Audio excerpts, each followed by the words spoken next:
Cet épisode était incroyable. Salut à tous et bienvenue pour la review de l'épisode 21 de la saison 4 de l'Attaque des Titans. Encore une fois, mais je le répète pour chaque épisode de SNK, cet épisode était époustouflant. On va être plongé dans le passé, il va y avoir beaucoup d'éclaircissements sur des éléments centraux de l'histoire, des éclaircies qui complexifient l'histoire dans le bon sens du terme et qui nous apportent beaucoup de réponses, un retour dans le passé très émouvant et très bien construit. La fin de l'épisode elle est époustouflante, tous les fans de SNK devaient être accrochés à leur siège. On l'attend depuis très longtemps, mais je n'en dis pas plus, et on va passer à la partie spoilers. Déjà, le titre de l'épisode, « De toi, il y a 2000 ans », fait écho au premier épisode de l'Attaque des Titans qui s'intitulait « À toi qui vis 2000 ans plus tard ». Cet écho il n'est pas fait au hasard, il va relier Eren et Ymir, et il va aussi marquer un point très important de l'histoire. Cet épisode, il nous montre encore une fois que Eren est déterminé comme jamais. La scène où il s'arrache carrément la peau des mains pour s'enlever les menottes, c'est très puissant. Notre Eren, il veut y aller, il n'y a rien qui pourra l'arrêter. On peut faire un parallèle avec la réplique de Sig qui dit « Quand Ymir est en mouvement, rien au monde ne peut l'arrêter ». C'est assez ironique, on se demande s'il parle d'Eren ou d'Ymir, surtout quand on voit la suite de l'épisode. Parce qu'il va y en avoir des parallèles entre l'histoire d'Ymir et d'Eren, les choses qui les rapprochent, ils se ressemblent beaucoup. On attendait depuis longtemps les explications sur les origines d'Ymir, sur son histoire, et on les a, c'est très bien mis en scène, c'est très émouvant. Dans les flashbacks sur Ymir, on peut voir qu'elle ressemble beaucoup à Eren, elle a vu le mal dans le monde. Et elle a vu le mal dans tous les êtres humains, que ce soit le roi qui brûle son village, ou que ce soit les siens qui la dénoncent quand on demande qui a fait échapper les cochons. On voit donc la transformation du tout premier titan, comment Ymir est devenue une titan. Cette scène est très bien menée, elle est très mystique, et on peut voir voilà, le grand arbre qui rappelle un peu la mythologie nordique. Elle tombe dans l'eau et elle tombe voilà, sur cette entité énigmatique. L'auteur s'est beaucoup inspiré de ça pour faire cette entité.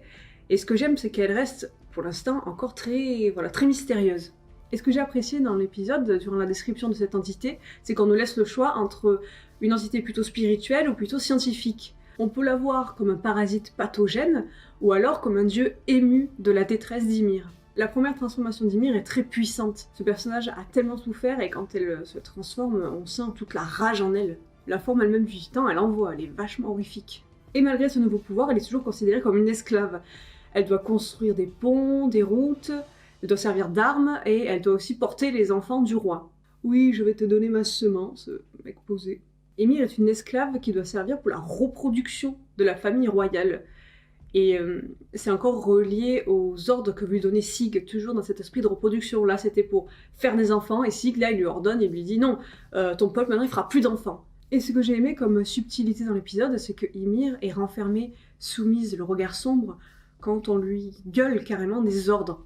Elle se considère comme une esclave, elle ne voit pas son potentiel de déesse, elle est là, soumise aux autres. Quand Sig lui crie de stériliser tout le monde, quand Eren lui crie d'accomplir sa volonté, et on dirait qu'elle commence à écouter Eren uniquement quand il l'enlace et qu'il commence à lui parler doucement. C'est à partir du moment où on fait preuve d'humanité avec elle, qu'on lui donne de l'amour, qu'elle va accomplir la volonté d'Eren, mais qui est quelque part aussi sa propre volonté. Parce qu'enfin, elle ouvre les yeux et on voit qu'elle a une expression de rage, de frustration, qu'elle contenait toute sa peine, sa douleur depuis des milliers d'années. Et toute cette colère refoulée, elle va être accomplie grâce à Eren. Il l'aide à se libérer et ça va être réciproque. Et là, le grand terrassement commence. C'est le début de l'apocalypse. Et on est toujours dans la vision de la libération avec tous ces murs qui s'écroulent pour quelque part libérer les Eldiens. La rage d'Ymir se projette, la volonté d'Eren s'accomplit. Vu que le monde veut éradiquer les Eldiens, alors c'est les Eldiens qui vont éradiquer le monde. Bon Eren, avant d'en arriver là, on peut discuter autour d'un petit café.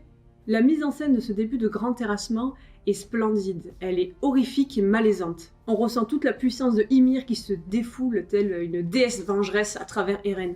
J'ai hâte de voir plus de détails sur la transformation d'Eren parce qu'on en voit juste quelques détails, on a vu aussi dans l'opening, dans d'autres images, mais elle a l'air vraiment malaisante, terrifiante et très bien faite. Pour amplifier ce malaise, il y a l'échange entre Armin et Mikasa. J'aime beaucoup le déni de Mikasa qui fait comme si elle n'entendait pas à plusieurs reprises, et la dissonance entre les visages terrifiés et les paroles de victoire heureuse. On a gagné, c'est super!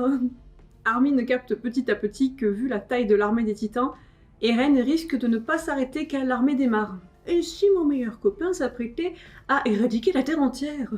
Et ce moment tellement fort où Eren parle à tous les Eldiens et leur dévoile son plan. Eren demande les Eldiens à la caisse numéro 1, les Eldiens. Heureusement, aucun Eldien n'était dans une situation embarrassante style WC ou coït durant cet appel.